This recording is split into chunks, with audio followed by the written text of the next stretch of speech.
ఇక్కడ ఒక చిన్న తమాషా చెప్పాలి. ఆ కాలంలో ఇది స్వర్ణకమలం అని పేరు పెట్టినప్పుడు కొందరు చుట్టుపక్కల వాళ్ళు కొద్దిగా వ్యంగ్యంగా మాట్లాడారు. విశ్వనాథ్ గారికి అన్ని సినిమాలకి జాతీయ అవార్డు రావట్లేదేమో అని చెప్పి జాతీయ అవార్డు వచ్చే విధంగా ముందరే దీనికి స్వర్ణకమలం అని పేరు పెట్టి ఒక చిన్న హింట్ ఇచ్చారేమో అని. అందులో డౌటే ఉంది సార్. ఇప్పటికీ తెలుగు వాళ్ళు అందరి తరఫున జాతికి అందించిన స్వర్ణకమలం అందించారు. అసలు అంతేగా ఆయన ప్రతి చిత్రం కాదు, జాతీయ కాదు, అంతర్జాతీయ కాదు, కాలాలకి దేశాలకి అవధులు లేనటువంటి అసలు అవార్డులకు అవార్డు ఆయన ఇంతకుముందు చెప్పాను. కాబట్టి అలా పెట్టుకోవాల్సిన అవసరం లేదు. ఇక్కడ స్వర్ణ కమలం, వికసిత శతదళ శోభల సువర్ణ కమలం. ఒక సరస్సులో చేపలు ఉంటాయి, నత్తగుల్లలు ఉంటాయి, పిత్తపురుగులు ఉంటాయి, బురద ఉంటుంది, కప్పలు ఉంటాయి, పద్మజం ఉంటుంది. ఏ పద్మం అయితే, ఏ సరోజం అయితే, ఏ పద్మం అయితే నువ్వు పూజించే స్త్రీ దేవతామూర్తులందరికీ, స్త్రీ దేవతామూర్తులందరికీ, సరస్వతి, లక్ష్మి, పార్వతి వీళ్ళందరికీ కూడా కూర్చునే పీఠం. సరస్వతి ఎక్కడ? కమలంలో కూర్చుంటుంది. లక్ష్మీదేవి ఎక్కడ? కమలంలో కూర్చుంటుంది. అటువంటిది ఎక్కడ పుడుతుంది? బురదలోనే పుడుతుంది.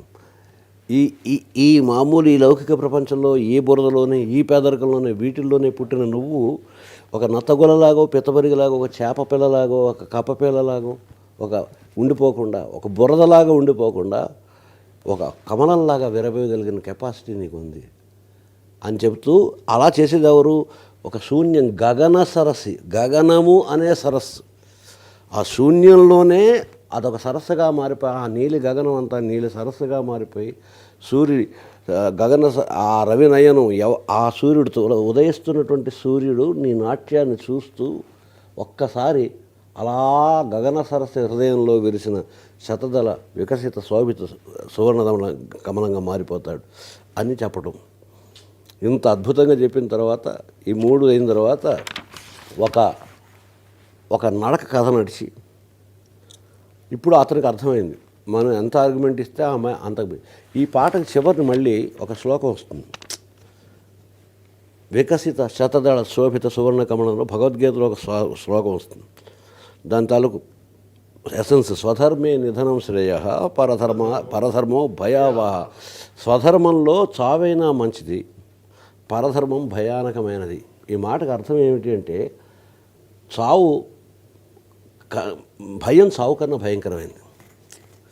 సో నీది కాని, నీ సహజ సిద్ధము కాని, నీదేనా నువ్వు అనుకోలేనటువంటి ఎటువైపు వెళ్ళినా నీకు అనుక్షణం విపరీతమైనటువంటి భయాలతోటి, ఆందోళనతోటి ఇవాళ జీవించే సంవిధానంలో అందరూ గమనించాల్సిన విషయం అది.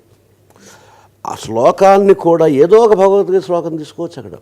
అక్కడ తీసుకునేటప్పుడు కూడా నీదైనటువంటి పరిధులను నువ్వు గుర్తెరిగి, నీదైన జీవిత సంవిధానాన్ని నువ్వు గుర్తెరిగి, నీ గమ్యాన్ని, నీ గమనాన్ని నువ్వు దృష్టిలో పెట్టుకుని మౌనంగా నడుచుకుంటూ వెళ్ళిపోతుంటే అటెవడ వెళుతున్నాడు, ఇటెవడ వెళుతున్నాడు, ముందెవరు ఉన్నాడు, వెనక ఎవళ్ళు వస్తారు, కీర్తులు ఎక్కడొస్తాయి, భుజకీర్తులు ఎక్కడొస్తాయి, ధనాలు ఎక్కడొస్తాయి, ఇలా ఆలోచించుకుంటూ నీవి కాని విషయాల మీదకి నువ్వు వెళ్తే ఈ ఆలోచనల తాలూకు భయాలు, క్రీనీడలు, పీడలుగా మారి నీ జీవితాన్ని రోజుకొక చావు, క్షణానికి ఒక చావు చంపుతాయి. నీదైన సంవిధానంలో వెళుతున్నప్పుడు ఒక అనివార్యమైన మలుపులో సంభవించేటువంటి ఒక మంగళకరమైనటువంటి ముగింపుగా మారుతుంది చావు. స్వధర్మే నిధనం శ్రేయ. నిధనం అంటే అంత్యకాలం. ప్రతి ప్రయాణానికి ఒక అంతం అంటూ ఉంటుంది. పుట్టికి ఎంత సహజమో జనం కూడా అంతే సహజమైన విషయం. తప్పనిసరి కష్టం కాదు, అది తప్పనిసరి మలుపు. అది లేకపోతే పండడం ఉండదు, జీవితం పూర్తి అవ్వటం ఉండదు. జీవితం అనేటువంటి వలయానికి పూర్తయ్యే ముగింపు బిందువు అది. సో అక్కడికి సవ్యంగా చేరాలి అంటే నీ పరిమితులను నువ్వు తెలుసుకో, నీ జీవితాన్ని నువ్వు అర్థం చేసుకో, ఆ జీవితంలో నీకు లభించినటువంటి ఉపకరణాలు ఏమిటో అర్థం చేసుకో. ఎలా నడిస్తే నువ్వు అంత్యకాలాన్ని సవ్యంగా చేరగలవు. Art of living and art of leaving రెండు ఉన్నాయి. ఎలా బతికేవన్నది కాదు, ఎలా వెళ్ళేవు ప్రశాంతంగా, ఎలా వెళ్ళేవు సార్థకంగా అన్నదానికి స్వధర్మే నిధనం శ్రేయ పరధర్మో భయావహ. నువ్వు నీవి కాని విషయాలకి వాళ్ళు ఎవరెస్ట్ ఎక్కారు కాబట్టి నేను కూడా ఎక్కుతాను.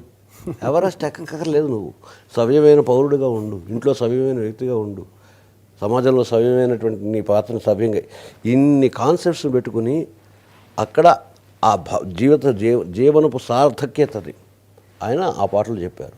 అలాగే అమ్మాయికి కూడా మళ్ళీ అందులో నీకు సహజంగా వచ్చినటువంటి ఆ నీ సహజ విలాసం అది అది ఆ విలాసం వికాసంగా మారాలి అంటే నువ్వు ఆ సహజ విలాసాన్ని గుర్తించి దాంతో నిరంతరం నీ ఆత్మని నీ శరీరాన్ని నీ అణువణువుని నీ నిరంతర సాధనతోటి తపస్సు అంటే తాపం అంటే వేడి నీ నిరంతరం నువ్వు జ్వలింపజేసుకుంటూ ఉండాలి.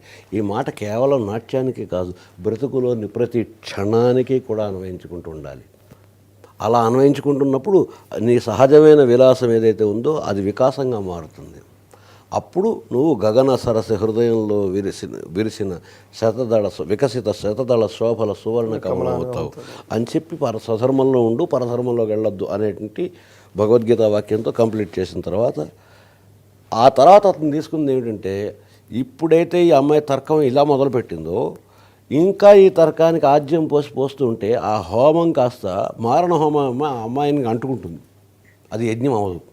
కనుక ఇది కూడా ఇప్పుడు ఈ సమయంలో తోచింది చెప్తున్నాను. ఆ అమ్మాయి దారిలోకి అతను వెళ్ళాడు. సో నీకు కావాల్సింది హోటల్ ఉద్యోగం కదా, హోటల్ ఉద్యోగం తీసుకో.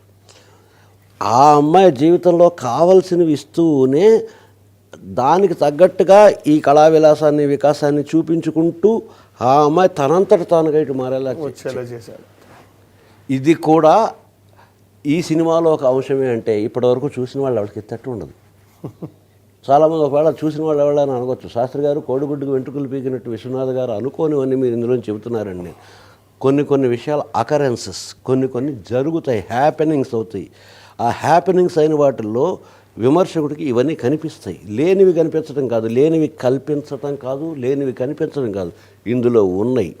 ఈ కథను గమనించినట్లయితే ఇటు తర్వాత ఆ అమ్మాయికి అనుకూలంగానే అమ్మాయి కుటుంబ సభ్యులు ఈ చంద్రంతో సహా అందరూ ఆ అమ్మాయికి అనుకూలమైన మార్గంలో వెళుతూ ఒక కాపు కాసుకుంటూ అమ్మాయి నడకని కాపు కాసుకుంటూ ఒక హోటల్లో ఉద్యోగం ఇప్పిస్తూ మళ్ళీ క్రమక్రమంగా ఇటువైపు అమ్మాయి ధ్యాస మళ్లించుకుంటూ వచ్చారు. సహజంగా ఆ అమ్మాయి ఊపిరి, సహజంగా ఆ అమ్మాయి చలనం, సహజంగా అమ్మాయి ప్రాణం అన్నీ నాట్యమే కాబట్టి వద్దనుకున్న అమ్మాయి చూపు అలా ఒకసారి అలా వెళుతుంది. అలా వెళ్ళిన తర్వాత ఆ అమ్మాయిలో ఒక మార్పు సహజంగానే వస్తుంది. అది క్రమంగా మార్పు ఇంకే బాధించే వాళ్ళు ఎవరు లేరు, వద్దనే వాళ్ళు ఎవరు లేరు, హద్దులు పెట్టేవాళ్ళు లేరు, ఆర్గ్యూ చేసేవాళ్ళు లేరు. అప్పుడు ఆ అమ్మాయికి తగినంత తన ప్రయాణంలోనే ఒక ఎరుక కలుగుతూ వస్తుంది. అప్పుడు సహజంగా మెలకు వస్తుంది.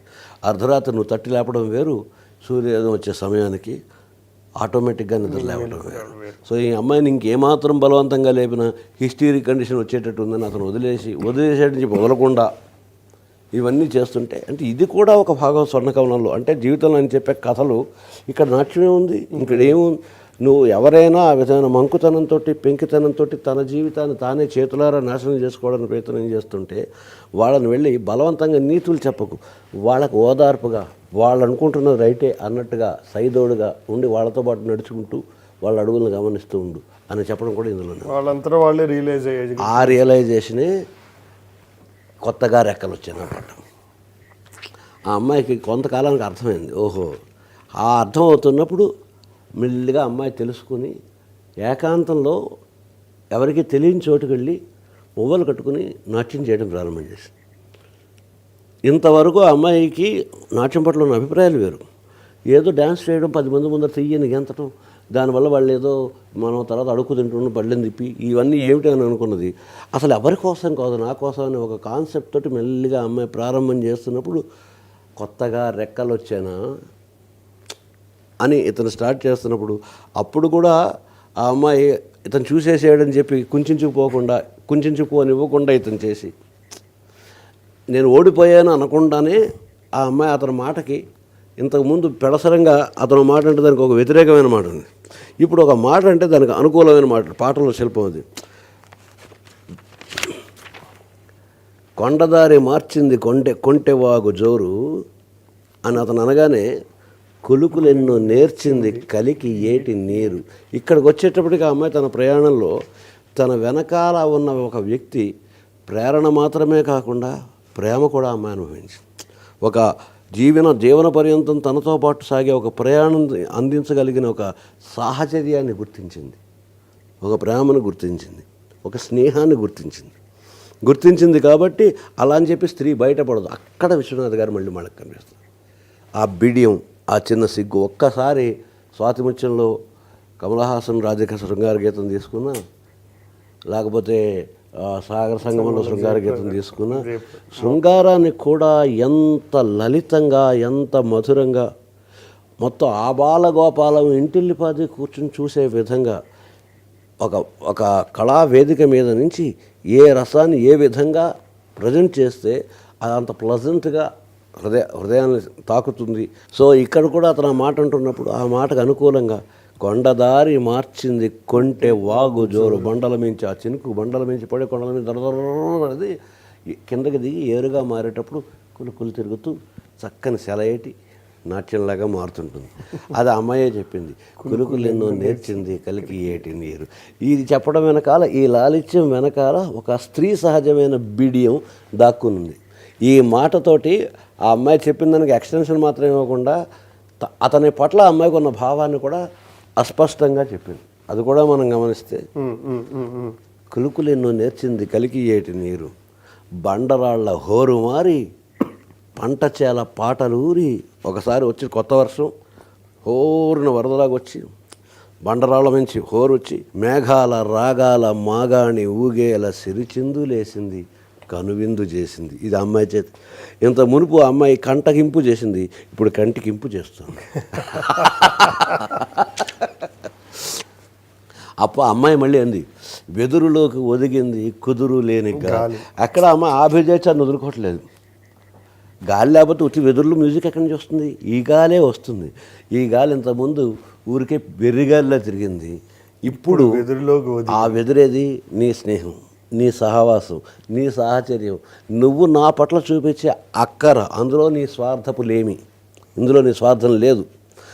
నేను నాకున్నటువంటి ఆర్ట్, ఈ రెండు ప్రపంచానికి అందాలనని ఆర్ట్ నాకు అర్థమైంది. నా చెయ్యి పట్టి నడిపించాలని ఇప్పుడు నాకు తండ్రి లేని లోటు తీరడమే కాకుండా అదనంగా నా జీవితాంతం నాతో పాటు నడిచొచ్చే తోడు దొరికింది. ఆ తోడు అనే వెదురులోకి ఈ గాలి, కుదురులేని గాలి ఒదిగింది. దానితోటి ఎదురు లేక ఎదిగింది మధుర గానకేళి. కానీ అప్పుడు ఎదురు లేకుండా తిరుగుతున్నప్పుడు గానకేళి రాలేదు, జంజానలం వచ్చింది, చెవులకు హోరు వచ్చింది, ఒళ్ళంతా జలధరించింది, భయం వేసింది, దాన్ని తప్పించి పారిపోవాలనిపించింది.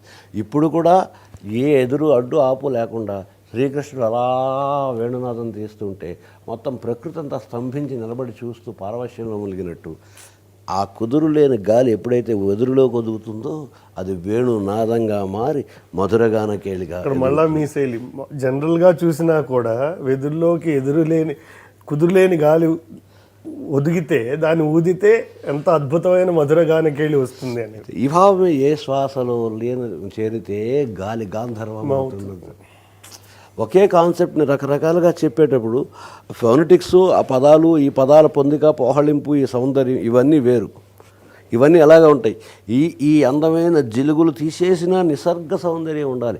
అందమైన మేకప్ వేసి అద్భుతమైన చీర అవి సింగారించి పువ్వులు అవి పెట్టి ఈ జడగిడాన్ని పెడితే అందరూ అందంగానే ఉంటారు, అంతో ఎంతో. అవి ఏమీ లేకుండా ఒక నూలు చీర కట్టుకుని స్నానం చేసి పిడప పెట్టుకుని తడి జుట్టుకి కొంచెం మొహం నిండా పసుపు రాసుకుని చిన్న కుంకుమ పెట్టుకుని ఒక చిన్న మందార పువ్వు ఒకటి పెట్టుకుని అలా తులసి చుట్టూ తిరుగుతున్నటువంటి ఒక అతివని చూస్తే కూడా అది నిసర్గ సౌందర్యం, ఇది అలంకారాల సౌందర్యం. సో ఇందులో ఉన్నటువంటి అలంకారాలని, ఈ పదాల తాలూకు పోహళింపుని, వెదురులోకి ఎదురు లేక ఇలాంటి ఈ ఫొనెటికల్ సౌందర్యాన్ని కూడా ఆనందిస్తూనే ఇవన్నీ తీసేసి పదాలన్నింటినీ తీసేస్తే మిగిలిన రసవంతమైన భావాన్ని కూడా చూసినట్లయితే భాషలోన రాయలేని రాసలీల రేయిలోని యమునా తరంగాల కమనీయ శృంగార కళలెన్నో చూపింది అని భాషలోనే రాశాను. భాషలో రాయలేని భావాన్ని భాషలో రాసి చూపించడం కవిత్వం అవుతుంది. ఈ విధంగా ఇది జరిగిన తర్వాత ఆ అమ్మాయికి అక్కడ కూడా అతను పంతగించి అమ్మాయిని గుచ్చినట్టు మాట్లాడలేదు.